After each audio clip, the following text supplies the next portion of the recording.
ধেয়ে আসছে ঘূর্ণিঝড় মান্থা। উপকূলের জেলাগুলিতে আগাম সতর্কতা নিয়েছে প্রশাসন। দক্ষিণ 24 পরগনার সাগরে চলছে প্রশাসনের মাইকিং। আর অন্যদিকে ঘূর্ণিঝড়ের আশঙ্কায় আগে ভাগে মাঠ থেকে ধান ঘরে তুলছেন পশ্চিম মেদিনীপুরের চন্দ্রকোনার চাষিরা। কালনাতেও সবজি চাষে আশঙ্কা করছেন চাষিরা।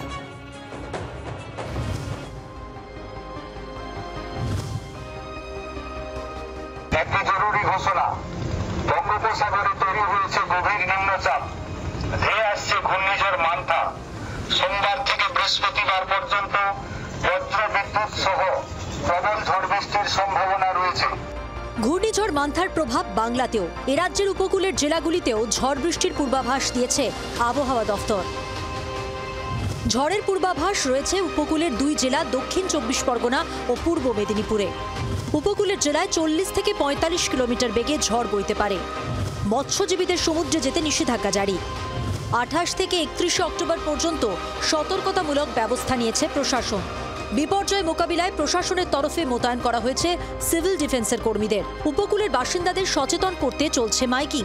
তীরবর্তী এলাকার বসবাসকারী বাসিন্দারা প্রয়োজনে নিকটবর্তী ঘূর্ণিঝড় আশ্রয় কেন্দ্র বা পাকা স্কুল বাড়িতে আশ্রয় নেবেন। সুন্দরবন পুলিশ জেলার নামখানা থানা সর্বদা আপনাদের পাশে রয়েছে।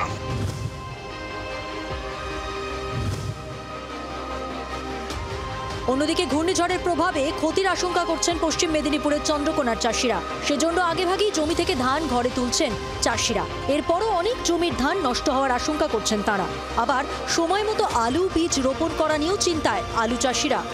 তাড়াতাড়ি বৃষ্টিটা আসে নাকি এই ভয়তে আমরা ধরে নিচ্ছি আর কি। মানে বৃষ্টি যদি হয় কি সমস্যা হবে? বৃষ্টির সমস্যা হলে ধান ভিজে যাবে, তলা দিয়ে জল ঢুকে যাবে, ওই কলেজের থেকে ধান ভিজে নষ্ট হয়ে যাবে না? এটা একটা ব্যাপক ক্ষতির সম্মুখীন হবে, কারণ ওগরার চাষটা যেটা বীজ মানুষ কিনে রেখেছিল সেটা লাগাতে পারবেন, সেটা পেঁচে যাবে চাষ। আর এই ধান একবারে মই দেওয়া হয়ে যাবে।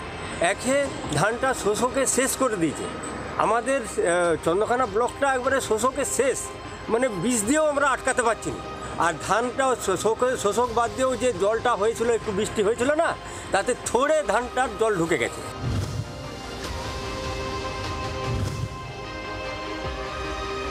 সবজি চাষেও ক্ষতির আশঙ্কা করছেন পূর্ব বর্ধমানের কালনার চাষিরা। ভারী বৃষ্টি হলে ক্ষতি হতে পারে বাঁধাকপি ও ফুলকপি চাষের। ঋণ নিয়ে সবজি চাষ করেছেন অনেকে। এই অবস্থায় ঘূর্ণিঝড়ের প্রভাবে ভারী বৃষ্টি হলে বড়সড় ক্ষতির মুখে তারা পড়তে পারেন বলেই আশঙ্কা করছেন তারা। সাগর থেকে নকিবউদ্দিন ও পশ্চিম মেদিনীপুর থেকে চম্পক ও কালনা থেকে সঞ্জয় রাজবংশীর রিপোর্ট, জি 24 ঘন্টা। বাংলার আওয়াজ, বাঙালির আবেগ, জি 24 ঘন্টা।